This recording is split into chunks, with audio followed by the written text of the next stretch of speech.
Tata বিদায়ের প্রায় 18 বছর পর 18ই জানুয়ারি সিঙ্গুরে প্রধানমন্ত্রী নরেন্দ্র মোদী। সিঙ্গুরে প্রশাসনিক ও জনসভা করেন তিনি। মোদীর সভা ঘিরে আঁটো নিরাপত্তায় মুড়ে ফেলা হয় গোটা চত্বর। নিরাপত্তার দায়িত্বে ছিলেন উচ্চপদস্থ আধিকারিকরা। তৈরি হয় ভিআইপি এবং ভিভিআইপি গেট। সভাস্থলে প্রবেশের জন্য সাধারণ মানুষ ও কর্মী সমর্থকদের জন্য তৈরি হয় আরও 2টি গেট। ভিআইপি এবং ভিভিআইপি গেটের দায়িত্বে ছিলেন হুগলি রুরাল ডিস্ট্রিক্টের পুলিশ আধিকারিকরা। গেটে ঢোকার মুখেই তাদের মোতায়েন করা হয় এবং গোটা সভাস্থলে নিরাপত্তার দায়িত্বে ছিলেন এসপিজি কমান্ডোরা।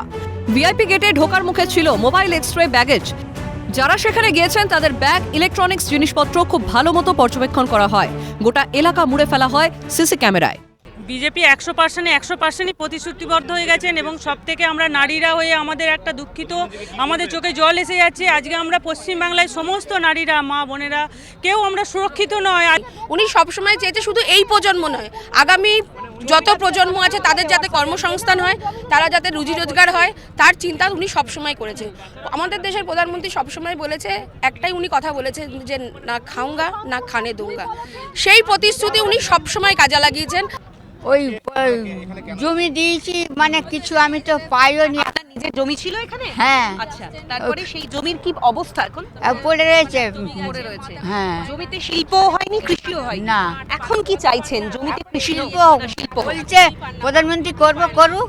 প্রধানমন্ত্রীর সভায় যে কোনো অরাজকতা এড়াতে তৎপর পুলিশ প্রশাসন। প্রতি মুহূর্তে চলে কড়া নজরদারি। ক্যামেরায় জনি মণ্ডলের সঙ্গে অভিরূপা সাহার রিপোর্ট, ক্যালকাটা নিউজ।